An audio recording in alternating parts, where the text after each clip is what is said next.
MGR சாரோடைய fan பாய்ஸும் தான் இதோடைய கதைக்களம் அப்படின்னு கொண்டு வந்தது காரணம் என்ன சார்? சரி, நான் ஒரு ஆஸ் அ ரைட்டர், ஸ்டோரி ரைட்டர்னா, ஸோ எனக்கு வந்து கான்டெக்சுவலாக நம்ம சமுதாயத்தில் இருக்கிறோம், சினிமாவை வந்து நம்ம நேசிக்கிறோம் ஆஸ் அ சொசைட்டி, அதில் இப்படி ஒரு கதாபாத்திரம் உருவாகிறது வந்து ஆஸ் அ ரைட்டராக எனக்கு பயங்கர எக்ஸைட்டிங். ஸோ அதுதான் என்னை ஃபஸ்ட்டு ட்ரைவ் பண்ணுச்சு. எனக்கு நாங்கள் வந்து நான் பர்சனலாக நான் ஒரு வாத்தியார் ஃபேன் அப்படிலாம் சொல்ல முடியாது.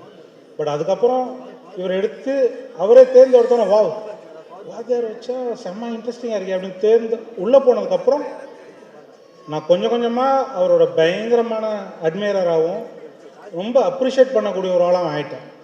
அப்புறம் நான் அவரை பற்றி நிறைய பாசிட்டிவான விஷயம் சொல்லலாம். என்னென்னா, நான் அவரோட பொலிட்டிக்கல், பர்சனல் இதெல்லாம் விட்டுருங்க.